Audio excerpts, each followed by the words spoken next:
नैमिषारण्य का एक तीर्थ कहा जाता है।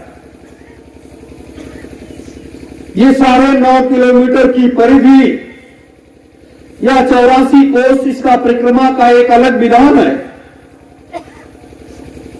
इसे तीर्थ में माना जाता है। लेकिन जहां हम आप सब बैठे हुए हैं,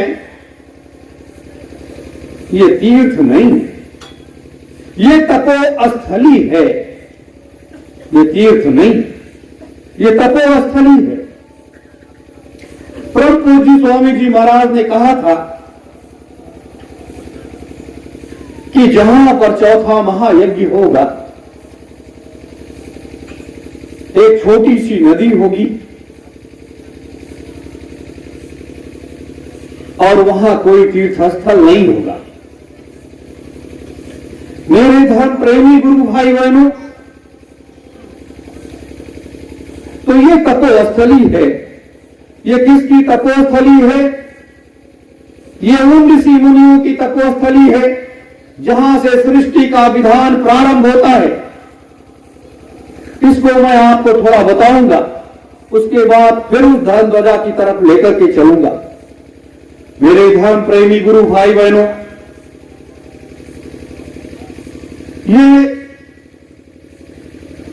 जब ये पृथ्वी की उत्पत्ति हुई, सूर्य आकाश ये सब बन गया, आदि गंगा, ये आदि गंगा मां गोमती, पृथ्वी बनने के बाद दूसरी उत्पत्ति आदि गंगा की हुई। फिर उसके बाद ब्रह्मा जी को जीव दिए गए, या आप इनका विस्तार करिए। ये तो बड़ी लंबी कहानी है। जब जीवों की उत्पत्ति होने लगी, सारी व्यवस्था होने लगी, तो मनु और शत्रुपा को यह जिम्मेदारी दी गई कि आप इस सृष्टि का विधान तैयार करिए। उन्होंने इस पावन, इस तपोस्थली पर बैठ करके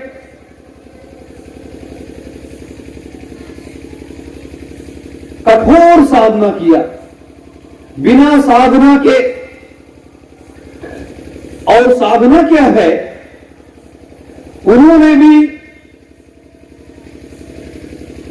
मनु शत्रुपा ने भी सिर्फ सत्पुरुष की साधना किया, सत्पुरुष को ही प्रसन्न किया और उनको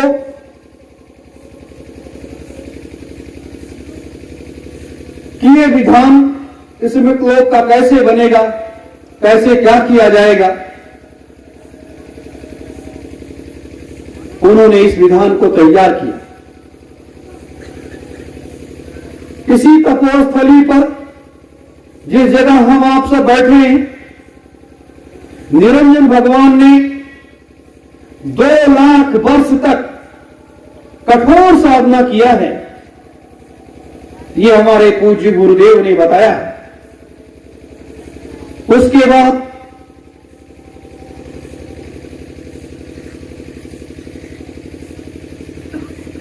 तमाम संत महात्मा इस पावन पवित्र स्थली पर आने लगे। ये साधना का क्षेत्र बन गया। मेरे धर्म प्रेमी गुरु भाई बहनों, ये वो जगह है जहां भगवान श्री राम ने 1 महीने तक यज्ञ किया था और 84 कोस परिक्रमा का परिवार सहित उन्होंने 84 कोस की परिक्रमा किया। प्रथम परिक्रमा उन्होंने आरंभ किया। ये वह तपोस्थली है। दूसरी चीज, भगवान श्री कृष्ण को जब जाने का समय आया तो भगवान श्री कृष्ण और बलराम जी परिवार सहित यहां पर आए। उन्होंने भी 1 महीने का यज्ञ किया और इसकी परिक्रमा किया। महाभारत होने के पहले 5 पांडव द्रौपदी सहित यहां पर आए। उन्होंने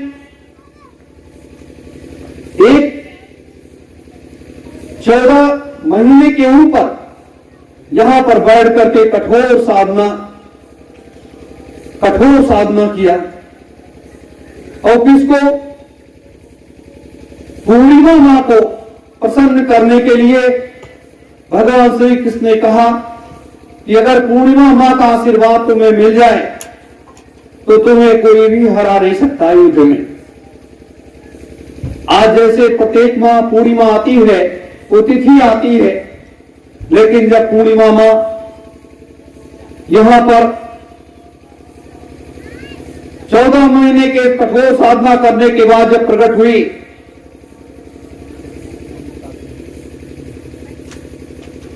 तो आशीर्वाद तो दिया ही, लेकिन वहीं पर युधिष्ठिर ने कहा कि हे मां, जिस तरह से आपने इतने समय प्रतीक्षा कराई है, जब कलयुग आएगा तो तुम जाओ, प्रत्येक मां आओगी और लोगों का कल्याण करोगी। महाभारत समाप्त हो गया। 5 पांडव हिमालय की तरफ चले गए। राजा परीक्षित को जब तक्षक नाग की डसने की बात आई तो यहीं पर ये वो जगह है जहां पर सारी चीजें सिद्ध हो जाती हैं। सुखदेव जी महाराज ने इसी जगह बैठ करके 8 दिन में राजा परीक्षित को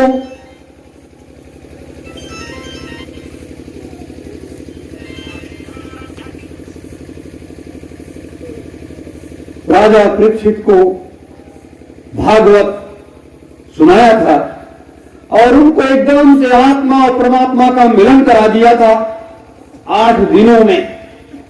मेरे धर्म प्रेमी गुरु भाई बहनों, ये वो जगह है।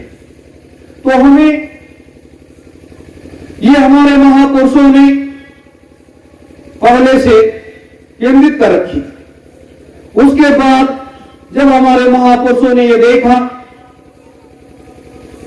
कि आने वाला समय कलिकाल इतना भयानक होगा, कैसे क्या होगा, इसके लिए पहले से व्यवस्था कैसे सुदृढ़ और मजबूत की जाए। ब्रह्मा विष्णु महेश ने भी समस्त देवी देवताओं से सलाह किया, मशविरा किया कि इसके लिए क्या किया जाए। ये निर्णय लिया गया कि जब घोर कलिकाल आएगा तो उस समय तो इतना बड़ा महाप्रलय हो जाएगा कि कई लाख वर्ष तक इस मृतलोक में कुछ बचेगा ही नहीं। और फिर इस सारी व्यवस्था को बनाने में कई लाख वर्ष लग जाएंगे। इसको कैसे बचाया जाए, क्या किया जाए। तब भगवान शिव को यह जिम्मेदारी दी गई। उन्होंने उन जीवात्माओं को पकड़ा जो इस कार्य के लिए इस मृतलोक में भेजी गई थी, जिन्हें हम 88,000 ऋषियों के रूप में जानते हैं। ये 88,000 ऋषियों ने नैमिषारण्य में बैठ करके कठोर साधना किया था। ये हम लोग जानते हैं, ये अपने धर्म ग्रंथ भी करते हैं। लेकिन इसे एक अरण्य जंगल कहा जाता था। 9.5 किलोमीटर की परिधि में 88,000 ऋषियों ने बैठ करके कठोर साधना किया। लेकिन साधना के पहले सभी ऋषियों को यहां पर इकट्ठा किया गया। जिस जगह पर यह धर्म ध्वजा लगाई गई है, यहीं पर भगवान शिव ने उन ऋषियों को नामदान दिया, जिसे हम गुरु दीक्षा कहते हैं। जैसे हम आप सबों ने अपने अपने गुरुओं से, अपने अपने गुरुदेव से नामदान लिया है। मेरे धर्म प्रेमी गुरु भाई बहनों, तो ये समय भगवान शिव ने नामदान दिया और उनसे कहा, जब तक वो शक्ति तुम्हारे सामने ना आ जाए इसी साधना में लीन रहना है। और जो नाम उन्होंने दिया था वो नाम उन ऋषियों ने वहीं पर रोक लिया। 88,000 ऋषियों ने 72 वर्षों तक बैठ करके यहां पर कठोर साधना किया है और तीन वर्षों तक यज्ञ किया है। और जिस जगह अपने लोगों ने धर्म ध्वजा लगाया है, ये जो है ये मेन यज्ञ कुंड था। यहां 3 वर्ष तक हमारे ऋषियों ने, यज्ञ कुंड तो कई बनाए गए थे, लेकिन ये मेन यज्ञ कुंड था।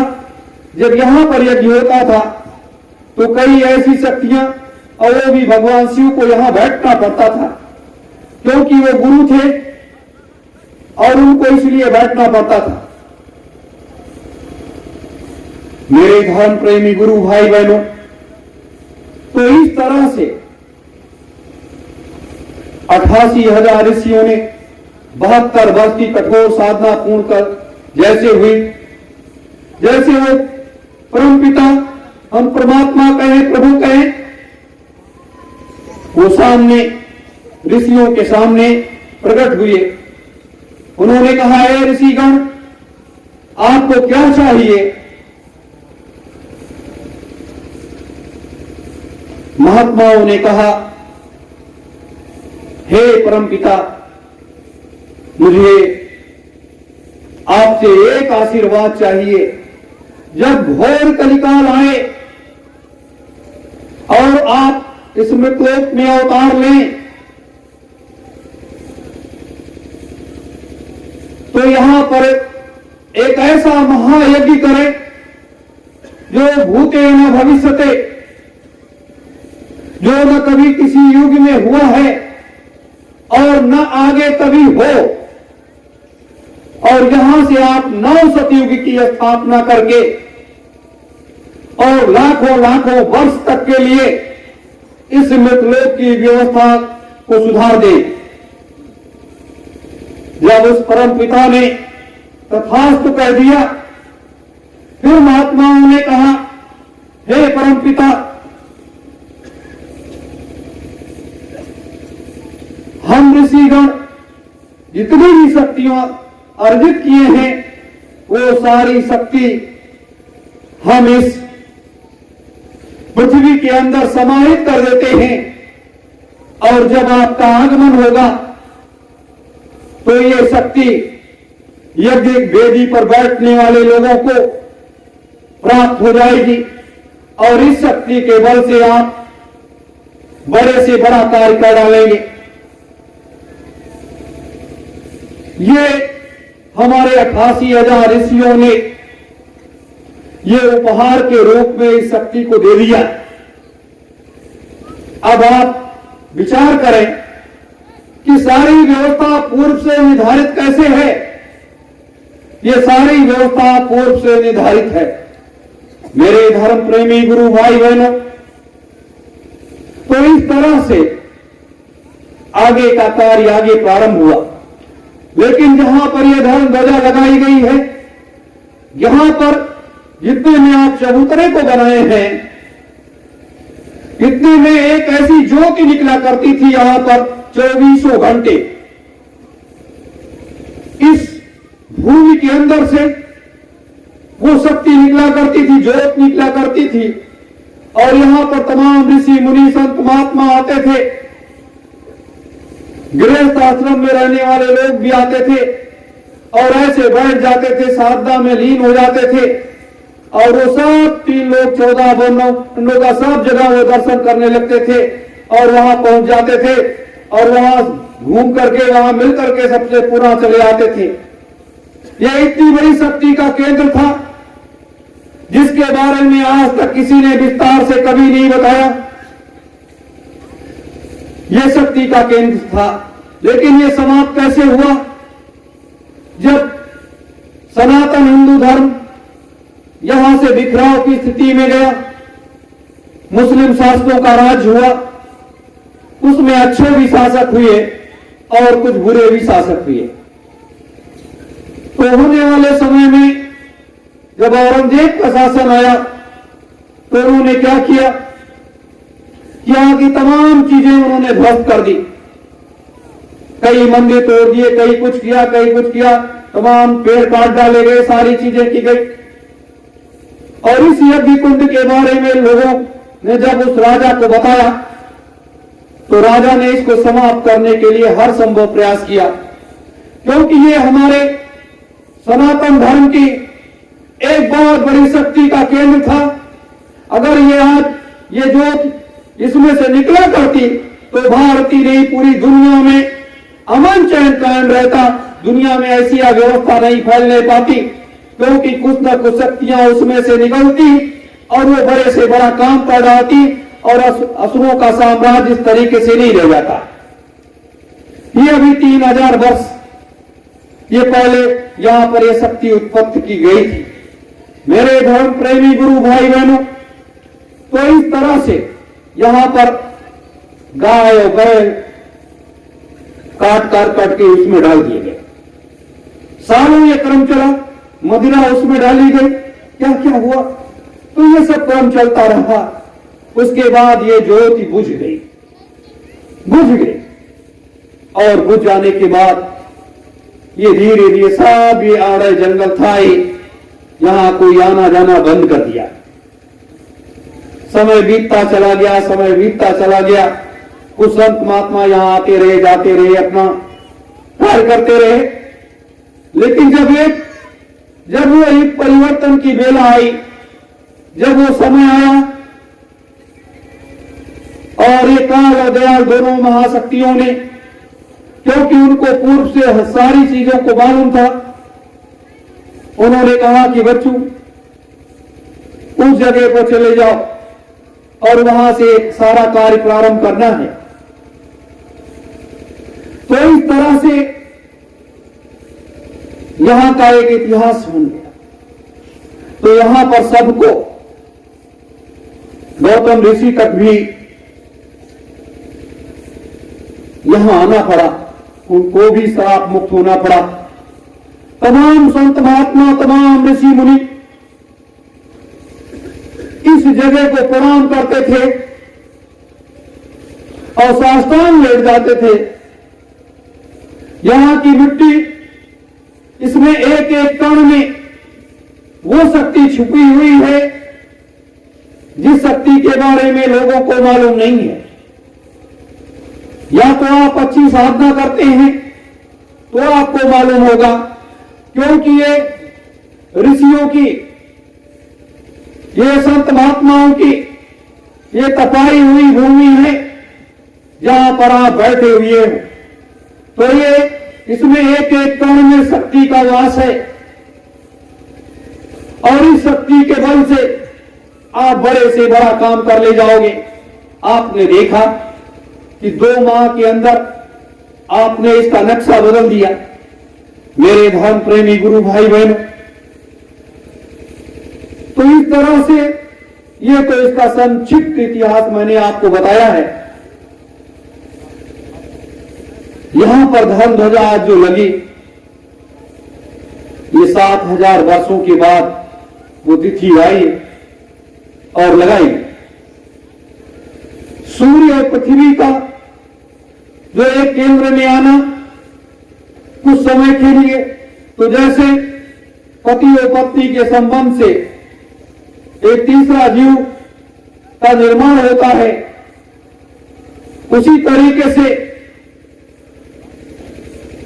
यहां से एक शक्ति का प्रादुर्भाव हुआ है, एक शक्ति का प्रादुर्भाव हुआ है और उस शक्ति के बल से आप बड़े से बड़ा काम कर ले जाओगे। इसलिए इस तिथि का, इस घड़ी का, इस समय का बहुत बड़ा इंतजार था और ये इंतजार की घड़ियां समाप्त हो गई। अब आज से